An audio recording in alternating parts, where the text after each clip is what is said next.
রাধে রাধে প্রিয় ভক্ত, এই মুহূর্তে আমি রয়েছি উড়িষ্যার রাজধানী ভুবনেশ্বর। ভুবনেশ্বরকে বলা হয় টেম্পল সিটি। এই স্থানে প্রাচীন কাল থেকে অনেক প্রাচীন টেম্পল রয়েছে, মন্দির রয়েছে।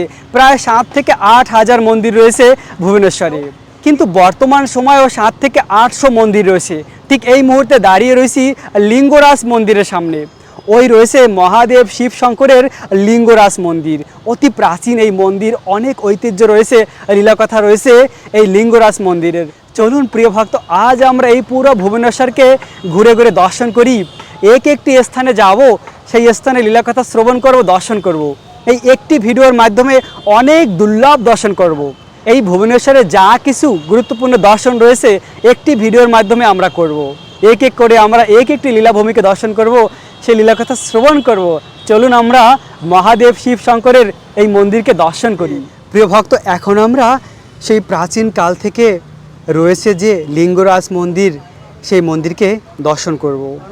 তো অনেক প্রাচীন কাল থেকে রয়েছে এই মন্দিরটি। এখন আমরা ওই স্থান থেকে ওই উপরে যাব। ওই উপর থেকে এই যে মন্দির, এই মন্দিরকে খুব সুন্দর দর্শন করা যাবে। এই সেই মহাদেব শিব শঙ্করের আর লিঙ্গরাজ মন্দির। অনেক প্রাচীন কাল থেকে রয়েছে এই মন্দিরটি, এবং হাজার হাজার ভক্ত প্রতিদিন দর্শন করার জন্য আসে এই মন্দিরকে। মহাদেব শিব শঙ্করের অপার মহিমা কথা শ্রবণ করব আমরা ওই উপরে গিয়ে। তো এই স্থান থেকে মহাদেবের মন্দির খুব সুন্দর দর্শন করা যায়। দেখুন প্রিয় ভক্ত, এ হলো মূল মন্দিরটি। কত সুন্দর দেখুন, সেই প্রাচীন কাল থেকে রয়েছে মহাদেবের এই মন্দির। মহাদেবের হলো অপার মহিমা রয়েছে। মহাদেব যত ভক্ত রয়েছে তার মধ্যে সর্বশ্রেষ্ঠ। তাই তো শাস্ত্রে বলা হয়েছে বৈষ্ণবনাম যথাশম্ভু। ভগবানের যত ভক্ত রয়েছে তার মধ্যে সর্বশ্রেষ্ঠ। আর সেই মহাদেবের প্রাচীন কাল থেকে এই মন্দির। ভগবান বলে থাকে যে আমার থেকে আমার ভক্ত আরও শ্রেষ্ঠ।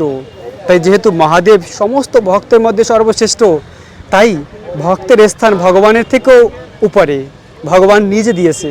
তাই ভগবান শ্রীকৃষ্ণ নিজেই বলেছেন অহম ভক্তা পরাধীনা, অর্থাৎ ভগবান তার ভক্তের অধীন, তার শুদ্ধ ভক্তের অধীন। আর তার সেই শুদ্ধ ভক্তের এই প্রাচীন কাল থেকে অবস্থিত এই মন্দিরটি। দেখুন, আমরা জুমের মাধ্যমে দেখতে পাবো কত সুন্দর এখানে কারুকার্য রয়েছে মন্দিরে। দেখুন প্রিয় ভক্ত, এমনভাবে তৈরি রয়েছে এই মন্দির যা যুগ যুগ পর্যন্ত এমনই থাকবে। তো ওই দিকে রয়েছে প্রবেশদ্বার। মন্দিরে প্রবেশ করে এই স্থানে মহাদেব শিব শঙ্কর লিঙ্গরাজকে দর্শন করা যায় এই স্থানে। তো প্রিয় ভক্ত দেখুন, ভক্তরা মন্দিরে প্রবেশ করে এইভাবে ভ্রমণ করতে পারে। তো এই সেই অপ্রাকৃত মহাদেব শিব শঙ্করের মন্দির। ওই যে লিঙ্গরাজ মন্দিরকে আমরা দর্শন করে এখন এসেছি এই দিকটায়। ওখানটায় দাঁড়িয়ে লিঙ্গরাজ মন্দিরকে দর্শন করেছি, আর এখন এসেছি এই স্থানে। তো এই স্থানে কি দুর্লভ দর্শন রয়েছে, এখন আমরা সেই দর্শন করব। লিঙ্গরাজ মন্দিরের ঠিক পাশেই রয়েছে এই স্থানটি। তো এই স্থানের দর্শন এখন আমরা করব।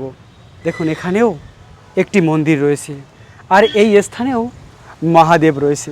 অর্থাৎ আশেপাশে সকল স্থানেই মহাদেবের খুব সুন্দর সুন্দর মন্দির রয়েছে এরকম। তো দেখুন প্রিয় ভক্ত, এই স্থানটিকে দর্শন করুন, কত সুন্দর এই স্থানটি। তাই তো ভুবনেশ্বরকে বলা হয় টেম্পল সিটি, অর্থাৎ টেম্পলে ভরা রয়েছে। এখানে একের পর এক সুন্দর সুন্দর মন্দির রয়েছে, আলাদা আলাদা লীলাকথা রয়েছে, এক একটা মহিমা রয়েছে, দুর্লভ দুর্লভ। তো প্রতিটি স্থানকে দর্শন করাবো সকলকে। প্রিয় ভক্ত, ভিডিওর শেষ পর্যন্ত জুড়ে থাকুন, এমনই অনেক দুর্লভ দর্শন হবে এই ভিডিওর মাধ্যমে। এটি হলো এই সুন্দর মন্দিরের প্রবেশদ্বার। এই স্থান থেকে প্রবেশ করা যায়, দর্শন করা যায় ঠিক লিঙ্গরাজ মন্দিরের কাছেই। আর এই স্থানে রয়েছে তুলসী মহারানী। দেখুন, বৃন্দাদেবী তুলসী মহারানী, ভগবান শ্রীকৃষ্ণের খুব প্রিয় এই তুলসী মহারানী। সত্যি স্থানটি অনেক অনেক অনেক ভক্তিময়। চারিদিকে তুলসী মহারানী রয়েছে, আর এই সুন্দর মন্দির রয়েছে। প্রিয় ভক্ত, এই স্থানকে দর্শন করে এখন আমরা লিঙ্গরাজ মন্দিরের ওই দিকটায় যাব, যে স্থানে সহস্র লিঙ্গ রয়েছে। সেই স্থানে আমরা দর্শন করব গিয়ে। এই হলো প্রবেশদ্বার, এখান থেকে প্রবেশ করে মন্দিরে লিঙ্গরাজকে দর্শন করা যায়। তো এর সামনেই রয়েছে একটি সরোবর, সুন্দর একটি সরোবর, এবং এখানে রয়েছে সহস্র লিঙ্গরাজ, মানে সহস্র লিঙ্গ রয়েছে মহাদেবের। আমরা এখন দর্শন করবো এই সেই সরোবরটি, অতি সুন্দর এই সরোবর। আর এই সরোবরের পাশে সহস্র লিঙ্গ রয়েছে মহাদেবের। তো সেই সহস্র লিঙ্গকে আমরা দর্শন করব, কেননা মহাদেব স্বয়ং জাগৃত এই স্থানে। সেই স্থানে রয়েছে এই সরোবরটি, অতি পবিত্র এই সরোবর। আর চারদিকে রয়েছে মহাদেবের শিবলিঙ্গ, সহস্র শিবলিঙ্গ রয়েছে এই স্থানে। দর্শন করাবো এই স্থানকে এবং মহাদেবের মহিমা আমরা শ্রবণ করব। দেখুন প্রিয় ভক্ত, এই যে এক লাইনে রয়েছে পুরো সরোবরের চারদিকে রয়েছে এই সহস্র লিঙ্গ, এবং এই লিঙ্গরাজ মন্দিরের সামনে রয়েছে বিন্দু সরোবর। বিন্দু সরোবরের ওই পারে রয়েছে অনন্ত বাসুদেব মন্দির। তো এই দুটি স্থানই অতি মুখ্য স্থান, প্রাচীন কাল থেকে রয়েছে। এই দেখুন প্রিয় ভক্ত, সহস্র লিঙ্গ রয়েছে মহাদেবের, আর তার মাঝে রয়েছে একটি বড় লিঙ্গ। এই স্থানেও মহাদেব রয়েছে। মহাদেবকে দর্শন করবো এবার। জয় জয় মহাদেব শিব শঙ্কর কি, বৈষ্ণব নাম যথা শম্ভু, মহাদেব শিব শঙ্কর কি। ভগবানের যত ভক্ত রয়েছে তার মধ্যে সর্বশ্রেষ্ঠ মহাদেব। মহাদেব হলো আশুতোষ, খুব সহজে ভক্তকে কৃপা করে। তিনি হলেন পরম দয়ালু, অসীম কৃপা রয়েছে মহাদেবের। তো সেই মহাদেবকে আমরা দর্শন করছি। তো এরপরে আমরা এই স্থান থেকে যাব বিন্দু সরোবর, অনন্ত বাসুদেব মন্দির। তো তোমরা যে সকল ভক্তরা পুরীধামে আসো, তোমরা চাইলে একদিন কিংবা দুদিন ভুবনেশ্বরকে দর্শন করতে পারো, কেননা ভুবনেশ্বরে অনেক দুর্লভ দর্শন রয়েছে। তো এখন আমরা ওই লিঙ্গরাজ মন্দিরে প্রবেশ করব।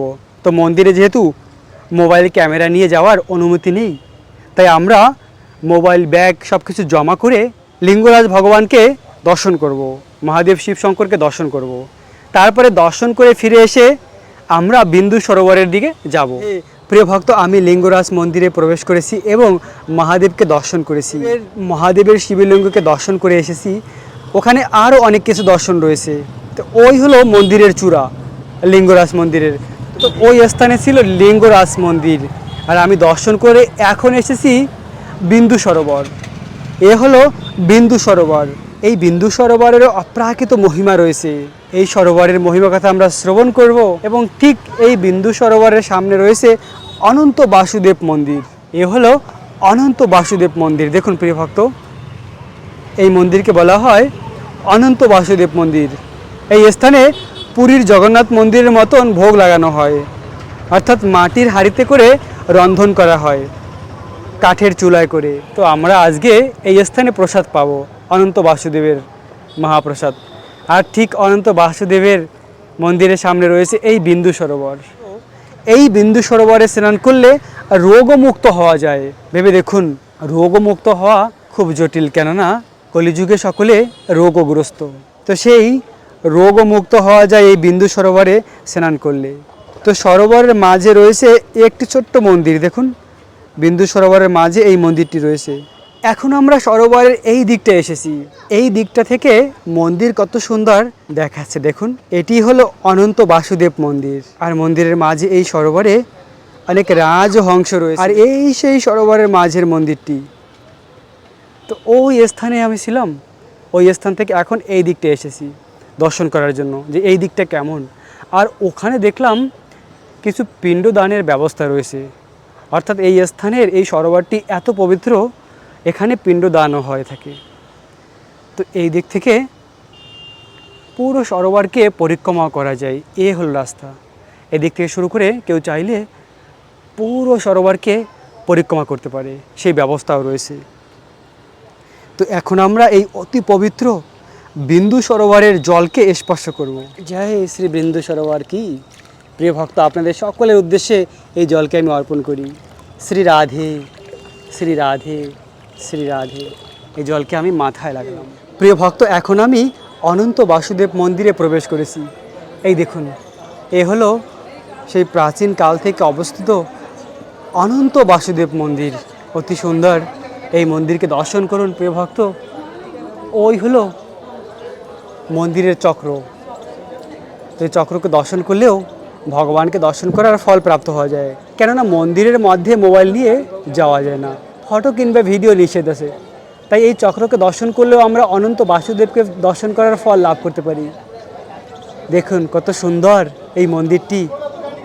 আহা হা, সত্যি উড়িষ্যার এক একটি মন্দির অতি সুন্দর। এবং এখানকার যে ভোগ নিবেদন হয় ভগবানকে, অনন্ত বাসুদেবকে, তা পুরীর জগন্নাথ মন্দিরের মতন হাঁড়িতে করে রন্ধন করে, আর সেই হাঁড়িতে করেই ভোগ নিবেদন করে। দেখুন এই যে হাঁড়িগুলি রয়েছে না, এই হাঁড়িতে ভগবানকে ভোগ নিবেদন হয়েছে, আর সেই প্রসাদ এই দিকে যায়, এই দিকে সেই প্রসাদ আস্বাদন করা যায়, ভগবানের সেই প্রসাদ পাওয়া যায়। আর ভগবানকে দীপ দেখানোর পরে এখানে ভক্তরা সেই দীপকে রাখে। এভাবে ভগবানকে দীপ দেখাতে হয়। ভগবানের চরণ কমলে 4 বার, ভগবানের নাভিতে 2 বার, আর মুখমণ্ডলে 3 বার, তারপরে আবার পুরো অঙ্গে 7 বার। তো এইভাবে ভগবানকে দীপ দেখাতে হয়। তো এই সুন্দর স্থানটি দেখুন প্রিয় ভক্ত, অনন্ত বাসুদেব মন্দির। এবং ওই দিকে ভগবানের ভোগ তৈরি হচ্ছে। ওই দিকে আমি ছিলাম, ওই দিক থেকে এই দিকটা এসেছি। দেখুন এই দিকে কত সুন্দর এই মন্দিরের যে ভগবানের রন্ধন করা হয় যে কাঠ দিয়ে, এই দেখুন কাঠগুলি রয়েছে। আর এই কত সুন্দর মন্দিরের কারুকার্য রয়েছে। আহা হা, অতি সুন্দর এই মন্দির। আর এই দিকে ভগবানের ভোগ তৈরি করা হয়। দেখুন এই দিকে রয়েছে যে হাঁড়িগুলি, এই ভগবানের ভোগের জন্য। এইভাবে ভগবানের ভোগ তৈরি করা হয়, ডাইরেক্ট হাঁড়িতে রন্ধন করা হয়, আর সেইভাবেই ভগবানকে অর্পণ করা হয়, ভোগ অর্পণ করা হয়। আর সেই ভোগ ভগবান আস্বাদন করার পরে মহাপ্রসাদ হয়ে বেরিয়ে আসে ভক্তদের জন্য। সেই মহাপ্রসাদ ভক্তরা আস্বাদন করতে পারে। তো এই অনন্ত বাসুদেব মন্দিরের সব কিছু অনেক সুন্দর। এখানে ভক্তরাও খুব ভালো যারা রয়েছে। এই সমস্ত কাঠ রয়েছে ভগবানের রন্ধনের জন্য। এবং এই যে ভোগ রন্ধন হবে, মাটির চুলায় এই কাঠ দিয়ে রন্ধন হবে। মানে সব কিছু সেই আগের প্রাচীনকালের যে প্রথা, সেই অনুযায়ী সব কিছু অর্পিত হয় ভগবানকে, আর সেই ভোগ অর্পণ হয়। তো আমরা এখন এখানকার মহাপ্রসাদ আস্বাদন করব, আর এখান থেকে এগিয়ে যাব অন্য একটি স্থান। অনন্ত বাসুদেব মন্দিরকে দর্শন করে এখন আমরা এসে পৌঁছেছি রাজা রানী মন্দির। ওই রয়েছে রাজা রানী মন্দির। তো দেখব ওই স্থানে কি রয়েছে, এই স্থানকে ঘুরে দর্শন করব। তো ভুবনেশ্বরের এক একটি স্থান অতি সুন্দর, যেখানেই দর্শন করি এক অপ্রাকৃত মনোরম পরিবেশ। আর এই উড়িষ্যার মুকুটমণি হলো জগন্নাথপুরী। সেখানে রয়েছে নীলাচল, যে নীলাচল হলো ভগবান নীল মাধবের নিত্য স্থান। তো এই সেই রাজা রানী মন্দির। তো এই স্থানে মন্দিরের মধ্যে কোনো বিগ্রহ নেই। এর কারণ হলো যে রাজা এই মন্দির বানিয়েছিলেন, তিনি তারপরে প্রাণ ত্যাগ করে, তারপরে আর কোনো বিগ্রহ স্থাপন করা হয়নি। তো সেই থেকে এই স্থানটি এমনই পড়া রয়েছে। তো আশেপাশে রয়েছে অনেক বাগান, অরণ্য। এই দিকটায় ঘেরা অরণ্য রয়েছে। এবং এই সামনের ওই দিকটা থেকে আমরা প্রবেশ করেছি। এই সাইডে গার্ডেন রয়েছে, ফুলের বাগান রয়েছে। তো প্রিয় ভক্ত, এই রাজা রানী মন্দিরকে দর্শন করে এখন আমরা যাব অন্য একটি সুন্দর স্থানে।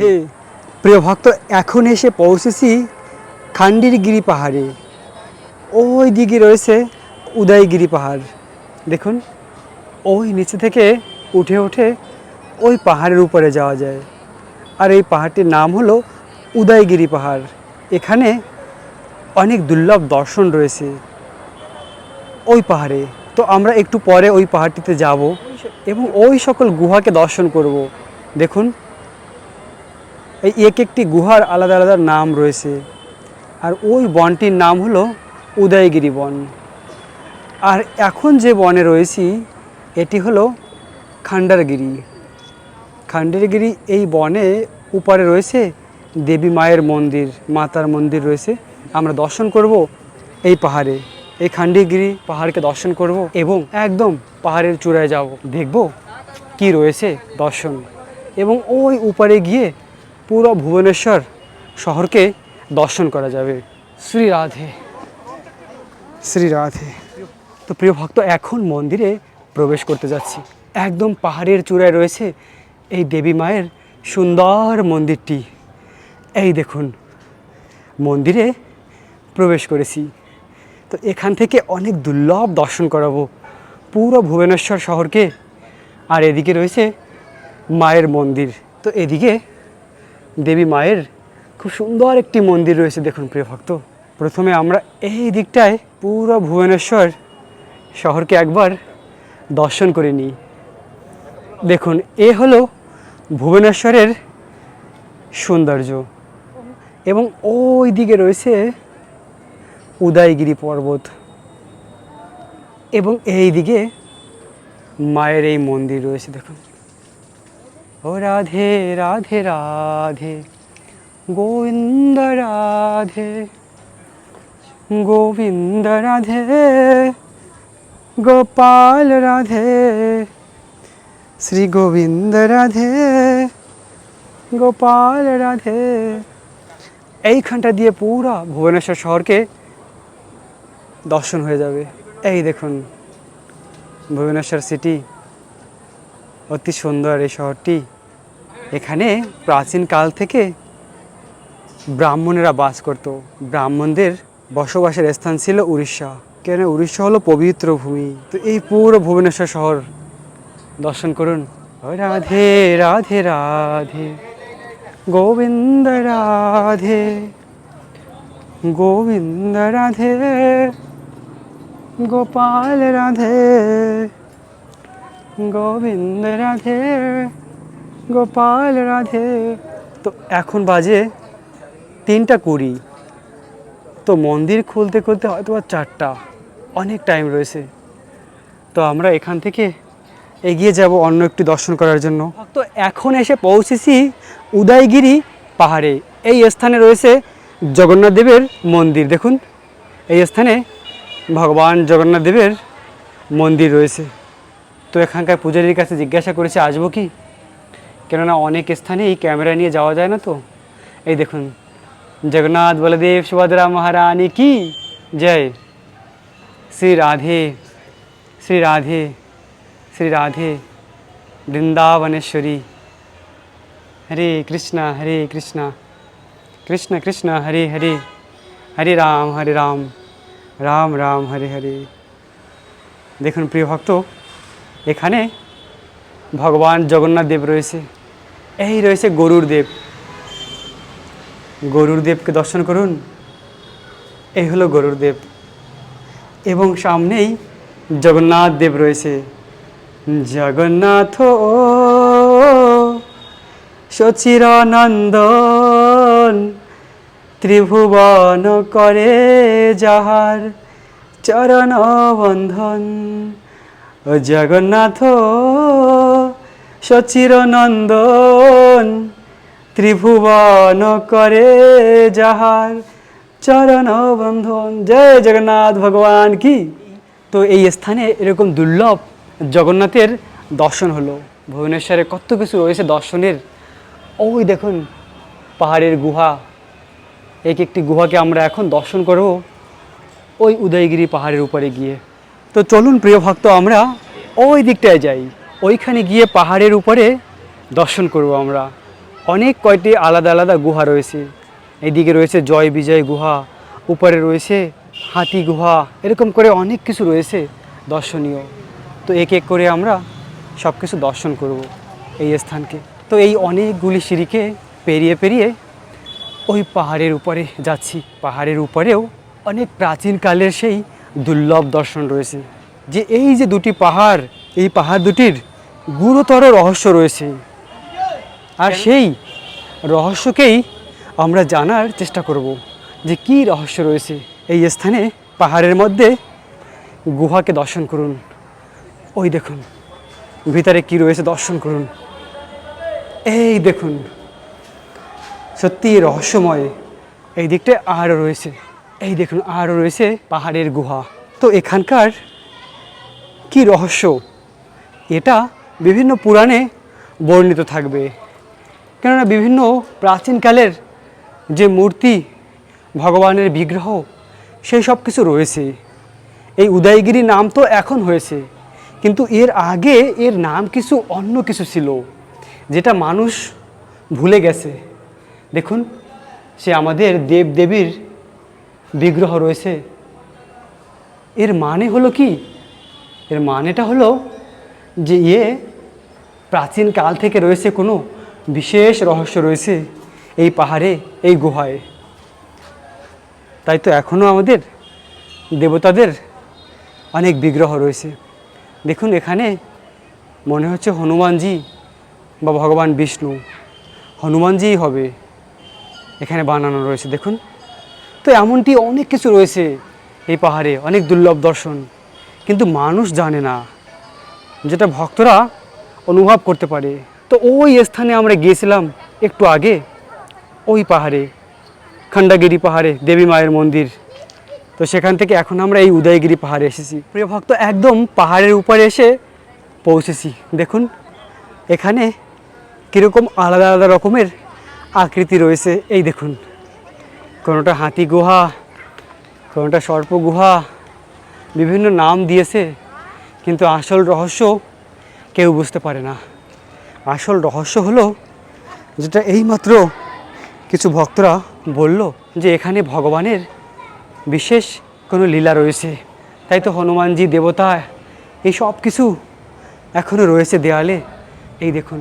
তবে সর্বোপরি যেটা, স্থানটি খুব সুন্দর, অপরূপ সুন্দর। ভুবনেশ্বরের এই উদয়গিরি আর খণ্ডগিরি, তো দুটি স্থানকেই আজ আমরা দর্শন করছি। তো এখন একটু একটু করে ওই পাহাড়ের উপরে যাচ্ছি। পাহাড়ের উপরে গিয়ে আরও যা কিছু রয়েছে আমরা দর্শন করব। ও রাধে রাধে রাধে গোবিন্দ রাধে গোবিন্দ রাধে গোপাল রাধে শ্রী গোবিন্দ রাধে গোপাল রাধে। এই দেখুন, পাহাড়ের একদম উপরটাতে চলে আসছি। সেখান থেকে এই পুরো ভুবনেশ্বরকে দর্শন হয়ে যায়। আর একটু উপরে উঠে দেখি ওই দিকটায় কি আছে। তো প্রিয় ভক্ত, একদম পাহাড়ের চূড়ায় চলে আসছি। দেখুন, পাহাড়ের চূড়া একটি গোল আকারে বানানো রয়েছে, একদম উপরে এইটা রয়েছে। আর এই দিকে রয়েছে জঙ্গল, ঘন জঙ্গল রয়েছে এই দিকটায়। আর এই দিকে পুরো ভুবনেশ্বর শহর রয়েছে, ওই দিকে দেবী মায়ের মন্দির রয়েছে, আর এই দিকটায় পাহাড় আর পাহাড় রয়েছে। তো এই পুরো ভুবনেশ্বর শহর এই স্থান থেকে আমাদের দর্শন হচ্ছে। দর্শন করুন সেই ঐতিহ্যময় প্রাচীন কাল থেকে যে স্থানে মন্দির রয়েছে, হাজার হাজার মন্দির, সেই শহরটি ভুবনেশ্বর শহর। প্রিয় ভক্ত, পুরো ভুবনেশ্বর শহর, বিভিন্ন স্থান, বিভিন্ন মন্দির ঘুরে ঘুরে এখন এই উদয়গিরি পর্বতের এই স্থানে এসে আজকের ভিডিও আমরা এই স্থানেই সমাপ্ত করব।